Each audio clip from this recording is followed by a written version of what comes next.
Hey Caniacs, welcome back to the DaKingCainWayTV. It's me, the king, the queen, the prince, the princess, the viscount, the viscountess, the duke, the duchess, Lady Whistledown, all of the above. And I am here today to give you guys my review over the Real Housewives of Potomac, Season 7, Episode 5. This was a really good episode with a whole lot of tea going on, and I was really here for it. So let's get right on into it. If you guys are new to my channel, make sure that you guys are subscribing, liking the videos, leaving comments. Get King Cain back in the algorithm, okay? I've been out of the YouTube algorithm for quite some time, so I need you girls, you Caniacs, right? I need you guys to get me back into the algorithm by sharing, liking, watching, etc., etc., etc. I also still need y'all to still keep me in your prayers. My allergies are horrible. I've been on Zyrtec. I've been on the nasal spray for about 2.5 days now, and it has helped some. However, I am still in need of you guys' prayers. Amen. So let's get right on into Real Housewives of Potomac Season 7, Episode 5. It opens up with Ashley going to visit Candace at Candace's home.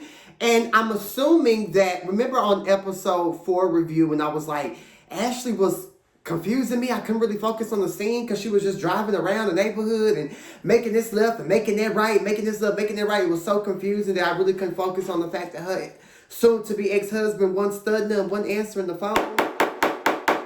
Looks like she was headed to Candace's home. They have a good old kiki. They got wine and cheese and crackers. Candace speaks on, Ashley did bring her into the group. They're both young.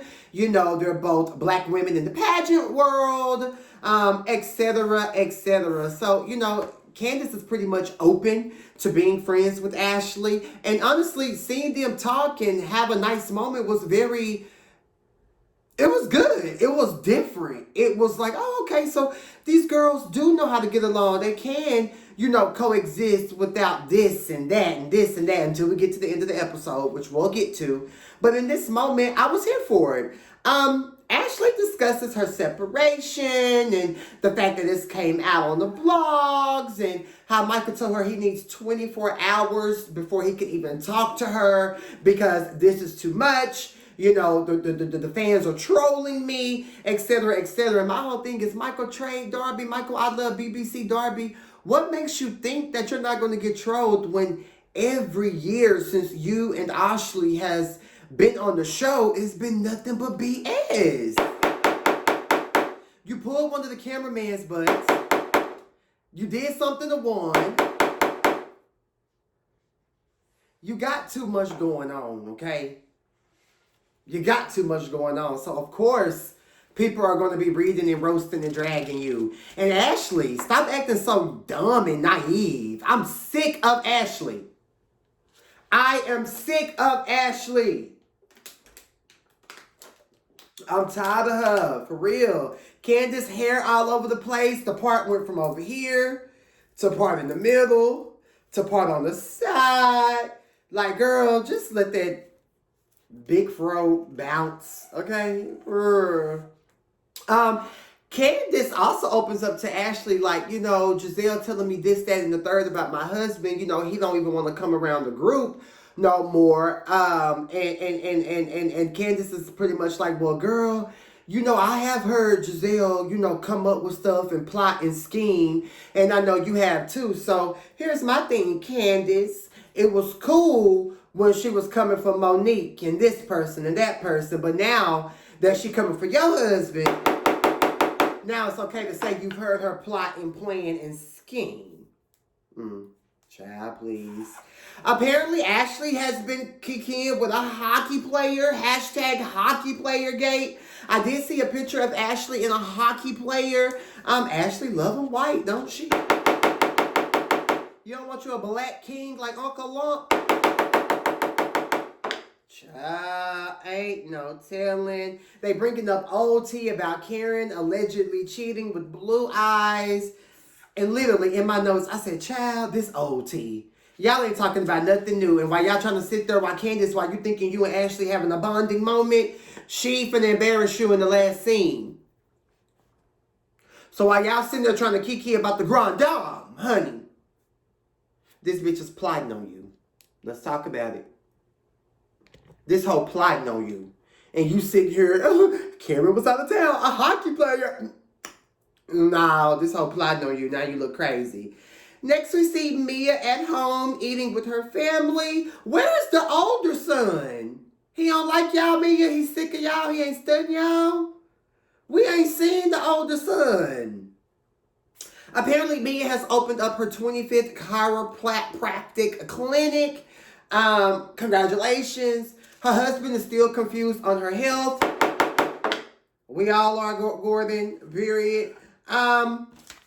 Mia keeps talking about these lumps and these bumps, you know, on her body and on her butt. Mia, when you keep getting plastic surgery and plucked and slurped and slid and jumped and this and tire sealant put over here and sand put up here and, you know, silly put up here. I mean, you have to understand that you're going to have lumps and bumps and scars. So stop trying to say like it's surgery, honey. When that biopsy come back, it's going to say cement. Apparently, Mia is planning a Miami trip because she's been so busy and she just can't take it. She needs to get away. And she opens up about her and Gordon going to Miami 14 years ago.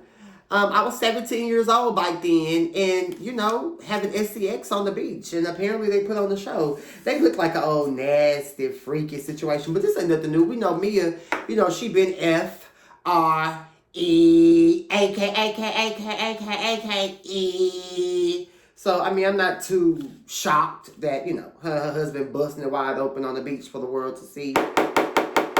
Giselle is with her daughters down to the nail spot. Giselle actually looks cute in this scene with her hair pulled back and, you know, her little sleeveless top and little pants, little shoes. All three of her daughters are there. They talk about the Sweet 16 party.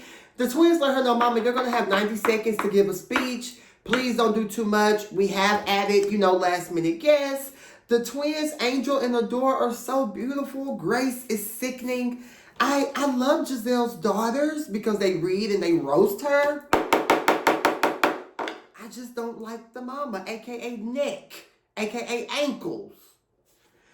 Let's move on. Robin goes to see Marla, who is a family court lawyer. She pretty much tells her that, you know, she wants to explore getting a prenup. There was no need for a prenup back in 2012 when her and Juan got divorced from him cheating, infidelity. But now there wasn't a need for a prenup, right? But nowadays, if she's still in them little country hats that you can get from the Cracker Barrel and whatever else she got going, the podcast with Nick, aka Ankles, it definitely seems as if Robin has her coins together. You know, Robin done been through, the friends stole their money. The husband was a cheater, tricking, it ain't tricking if you got it. And now she's realizing, hey, I need to save my coin. I need to put this house in my name. It seems like Robin is gearing up to leave Juanisha. What y'all think? Is Robin gonna pull a Ashley Darby? She can't because Juan ain't got no money. Anywho, there's been a disparity in finances. Clearly, we knew that. Let's move on. Karen is picking tulips. She invites Ashley and Wendy to arrive. It's very cold outside. We all know Karen is 59 years old, going on 60. So, you know, Granny got to have her blanket and her sweater, etc., sweater. Ashley talks about Michael Trey Darby's vasectomy. Now all of a sudden you don't care. Just down to the lame ass family fun day, you was just, oh no, it makes me sad. In the confessional with the ugly bangs and the eyeshadow, you was just, oh, it makes me sad, it makes me sad. So now, you know, now you're like, oh, I don't care. Don't call me when your PENIS is falling off and this, that, and the third. And Karen, what is this Tina Turner hair in your confessional? No, ma'am, Grand Dame. The Grand Dame normally slays. However, for me, the big Tina Turner wig in the confessional, it didn't do it for me. It was very country, to say the least. They discussed Robin's event, and and Wendy is just like over it, and I would never send my child somewhere where I'm not wanted. And as a mother, I feel like we just have to respect Wendy's decisions. Apparently, Wendy tells Ashley and Karen that she's going to have like a burn session where they could come in a public space, an open space, a safe place, say what they gotta say, and all that good stuff. I think Wendy looks absolutely beautiful in her confessional when she has her hair up and it's blonde. It's definitely giving me a chocolate Cinderella, and I'm here for it. We see a flashback of Mia and Ashley talking to Wendy about why the people really don't see it for her, while the girls aren't really feeling her. And I'm just like, have Wendy really been that bad? I mean, I don't care for Wendy because she irritating, but has Wendy really been that bad and mean and nasty and sassy, to the people, for the people really not wanting to be around her? So Wendy tells Karen and Ashley she's going to send a big group text to everybody. And Ashley's like, well, don't you think you should text in private? I know you're not in the best place. And woo. And I agree with Wendy 100%, girl. Ain't nobody finna kiss they ASSES. Who is Giselle? Who is Robin? Are any of these girls to be running up behind looking for friendship or, oh, please come to my event. Please come to my event. Like, girl, bye. You see how this girl just tried to play with me and my children? You see how this girl just played with me and my children? Period. And I feel Wendy on that. Don't no woman in this world that I know play about their child. So what I do know is that I'm gonna need Wendy and Candace to come better with the reads when they face to face with the girls. Okay? That's what I'm waiting on. Moving on. Candace is home with her sister and her hubby. Apparently, she has a new song out called Insecure. And she has Katrina Sourpuss album. She has her on the remix, and she's really crunk and happy over Trina. Congratulations. It was the sister not knowing who Trina is for me, baby. I hollered. She tells them about Wendy's invite, about the burn session. She tells them that Ashley was just over.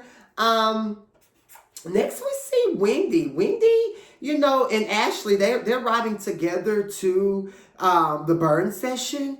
And Wendy not taking care of herself. Your hair falling out. You're trying to do all this different stuff. Your baby girl got asthma that you spoke on when you was picking flowers with Ashley and Candace. With Ashley and Karen. Now you got kidney stones. Wendy, slow down, girl, for you be in the hospital laid up somewhere. I'm telling you, you can't do everything. Sit down. OMG. Wendy sent everyone a sprinter so they could get up to Blue Mont Vineyard safely. Ashley and Wendy, they get very personal in the van. They have like a breakthrough moment. They open up about some personal things with each other. Apparently, Wendy's mom got rushed to the hospital. We know that Wendy loves her mom, so prayers going out to Wendy's mom, even though I know this was filmed months and months ago. Ooh. Thirsty a little bit. Prayers to her mom, for real. Anyways, guys, they arrived at Blue Mont Vineyard, okay? Candace definitely knows about wineries. Last time she was at a winery, she was gonna head by Monique, #MoniqueGate. They start with Ashley and about Michael getting dragged online. The real goal of the burn book is for the girls to take accountability of what the other people are saying. So we have papers. We're going to write down what you did that I felt the type of way about. You own your part and let's move past it. That's how it was supposed to go, okay? Everybody's there. Wendy is first up. Ashley speaks first and speaks about a breakthrough. Candace speaks from the heart to Wendy. I love what she said. The whole trolls, no getting money. I love that. And get your bag, girl. Nobody care about folks. Folks is fake. Folks is tired. Folks is through. Folks halfway don't even give a damn about themselves. So why do you care that they don't see it for you? So I felt that. Karen speaks on the progress that her and Wendy has made. Mia says that she feels like Wendy has times where she could be dismissive. We all know Dr. Wendy with her 4 degrees and not a lick of common sense. We all know that she can be dismissive a lot of the time. So, Sir Robin goes, here she go trying to be crunk, and this is where the tea start pouring out. She like, oh, we oil and water, we just don't mix, and that's that and the third. And Wendy's like, okay, well, me and you, like, I own my part for you feeling like we're oil and water and we don't mix. Like, my bad, sir. It just seems like it's just this weird energy. Like, Robin, you are aggressive, Robin, and you are a thug, and you were trying to fight Wendy. You did get up. You was walking towards her aggressively. Sharice was sitting down at first and did this to sit for you and your masculine shoulders to have a seat. However, that didn't happen. That didn't work. So Sharice had to stand up and physically restrain you. So you calling Sharice, trying to make Wendy out to be this liar. It's like you guys are gaslighting Wendy. And I'm so happy that Wendy does know how to have some type of self-control and self-restraint, because Robin and Giselle yelling, and Wendy was like, why are you yelling? You should learn to control your emotions. Now, Robin, you pointed your finger. This is my finger in your face. When you and Ashley had y'all beef, Monique was going to choke you out with the umbrella. You walked up, you tried to walk up on Wendy, and then now you're screaming, yelling, hooping, and hollering. Like, Robin, you are aggressive. I'm tired of y'all trying to be like light-skinned this, dark-skinned this. Yes, Robin is a light-skinned, aggressive woman. And if it was Wendy or Candace or Monique or Sharice, hell, even me acting like that, it would be some old ABW, angry black woman. So I'm not here for Robin with her broad, masculine shoulders, husband balding. I'm not here for it. I'm not here for it. Giselle agrees with Robin. She not really here for Wendy. And my whole thing is, Giselle, you were there, but you and Mia were having y'all's conversation, so you didn't see that whole tip tap, And then Sharice talking about no, and then I seen her little comment she put on the Peach Report talking about no, lightly holding someone. Girl, bottom line, you had to get in between of it to calm it down because your friend was aggressive. Are we really going to play the word game and put, oh, this is what this means and this is what that means? No, we're not going to play semantics. Okay? Robin, why is Robin so aggressive and acting like she about that life and ain't going to do nothing? Girl, you was trying to fight her. Hush. And I love when Wendy said, well, maybe you were drunk, Robin, and you didn't remember. I love how production is bringing the receipts too. They bring in the receipts. So anyways, Robin gets up and walks off. Karen speaks and lets Giselle and know that, the yelling coming from y'all side of the table. Y'all doing too much. Y'all ain't trying to come to a positive place. This is too much. And honestly, Karen ain't studying these girls this season. Karen got Tiff and V. Karen allegedly has her boyfriend. Her Karen daughter out somewhere. Karen's son, no, he a punk. He out doing him. Karen is really unbothered by these girls, But I did love how she spoke up. Y'all doing too much. Light-skinned, green-eyed bandits. Anyways, Ashley wisely brings up Chris apparently being flirty and flirtatious with Jacqueline. Jacqueline is the friend that came over to Ashley's house on episode 1 or 2 that was asking the questions that we wanted to ask. But my whole thing is, I love how they keep showing the receipts. He wasn't staring at Mia. He wasn't staring. He don't want you neck, ankles, and he damn sure don't want Jacqueline. Like, I don't know what the target is, but you already know that these girls are scheming and plotting. And that's just what it is. Candace is pretty much like, Ashley, weren't you just at my house? Like, this is something you could have told me in my house. You could have texted. You could have called. Now Ashley acting whitewashed. Oh, well, I thought it'd be better if you wanted to see me. So Candace is just like, Candace calls out the BS in the pattern. And now here go Ashley. Oh, it don't feel good, do it? So that's how we know that it's not genuine. That's how we know that it's fake and it's fraud. And this is what I want to say to my Caniacs. Stop allowing people into your homes. People come with all type of energy to hate, to scheme, to plot, and to be weird, right? So keep people out of your house. Company, okay? Company, okay? If you know me, you know I absolutely hate company. Please don't come over to my house. I will come over to yours because I know when to go home.